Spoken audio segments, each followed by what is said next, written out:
there's a couple of reasons I'm pretty excited tonight. Tonight should be probably the best the Milky Way will get now right through until probably winter again. And the other reason is I've got a nice shiny new toy. So I was meant to be in New Zealand this week. That is the trip that we shall not speak about.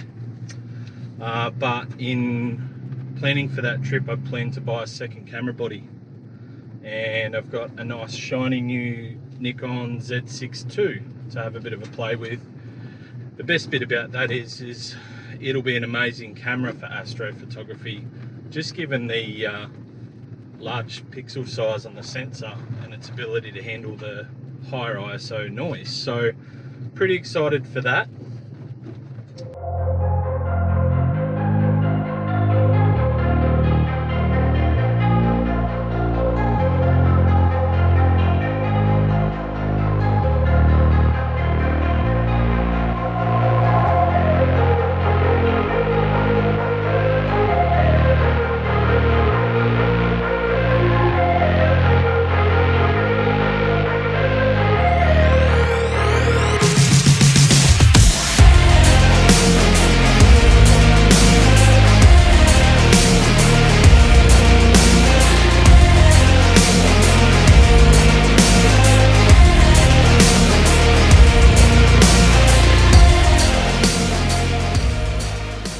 I'm going to do a bit of a wander. I'm going to fly the drone a bit, and then I'm going to start to walk you guys through what I'm doing with my camera, how I'm setting it up. We're going to get this nice new Z6 II out and have a bit of a go with that, and hopefully just have a good time, get some nice shots. There's some pretty good foregrounds here with all the rocks and sticks and trees and all of that sort of stuff. I'm sure I'll find something once I get a lens on a camera. I'm going to shoot nice and wide for the foreground, and then I'm going to actually set the stacker up and shoot some longer focal length Milky Way stuff and try and composite it.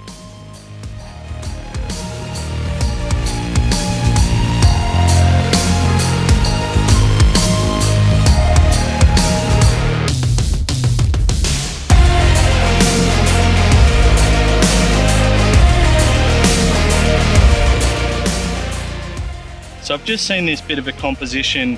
I don't know whether it'll work or not. This guy is very clear. But there's this really tasty bush collecting all the light from the sun that you can see just here.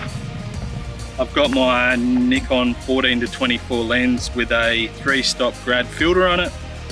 I'm gonna get it ready. I've probably got about 10-15 minutes till I can get that really nice red light on this shot.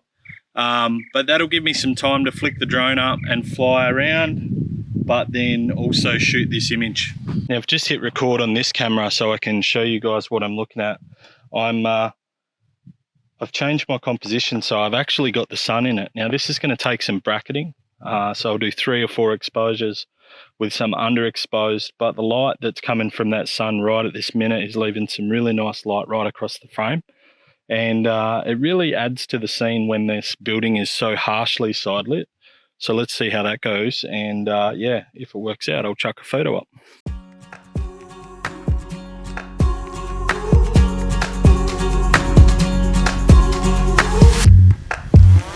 Gazing at the blue of the night, stars are filling up the sky. You take my hand in yours, we'll make our own constellations. I could say how much you mean to me, but it won't mean a thing, 'cause words never sound quite right. Let's find our own kind of language. We have searched the whole world and all around it. Didn't know what we were looking for till we found it. They could say they've seen the highest mountain, bottom of the deepest sea, but no one's ever seen a love like this. They could dig above the trail. I'm just going to take my cameras up now, get over to the angle that I want to shoot the building at, and then start to see the first star will be out any minute. It's a lot darker than it probably looks on there. video at the moment. So we're gonna head on up. We're gonna set up, find a composition while we've still got a bit of light. The good old photographer's trick is always have a headlamp in your bag, because it's actually gonna get dark really quick from here on in. Found a nice composition, vertical composition with this bush in the foreground. The beauty of doing a blue hour composite is that I'm going to get some of this really nice soft side light now that the sun has set, because the sky in this direction is much brighter than the sky in this direction. So you can see even just in this video that the light coming from the right hand side of the frame is much nice, warm and soft than the light coming from the left hand side of the frame. So I'm also recording on this camera so I can show you guys what it looks like in a vertical position. I think it'll be one of a few compositions.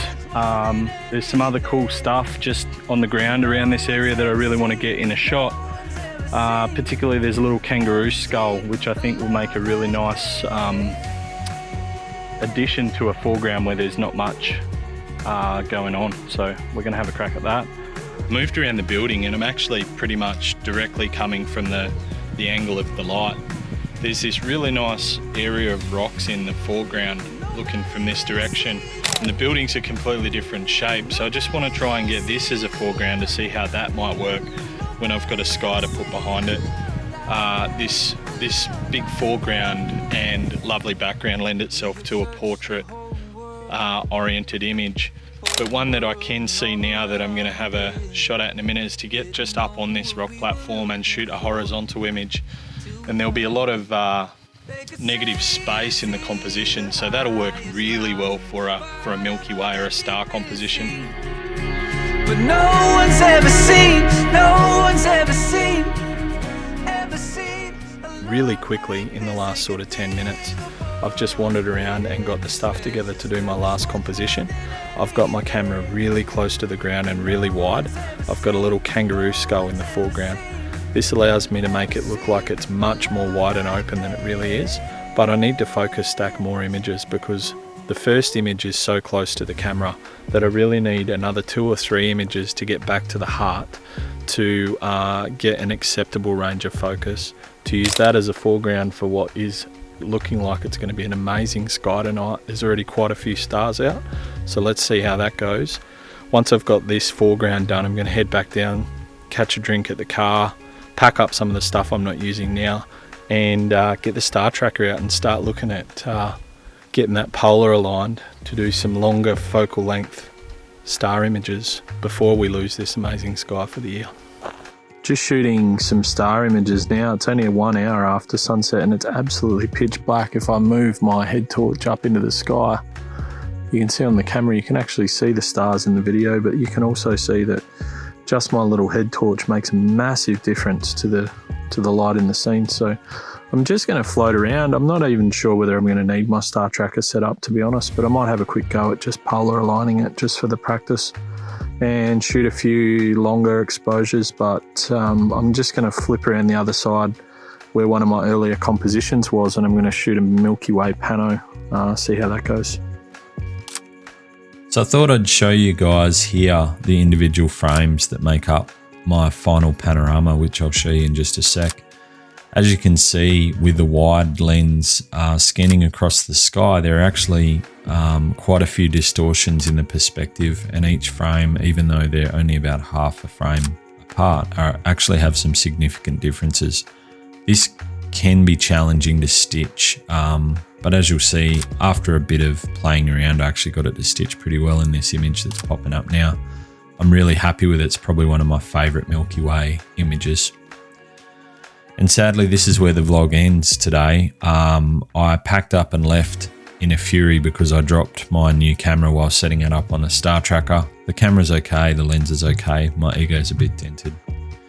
I've put these next 2 photos up. They're probably 2 of my favorite images from the night. Thanks for taking time to watch. If you've enjoyed this, like and comment. It helps me out. Subscribe. That'll be really great. And yeah, I'll catch you guys next time. Thank you.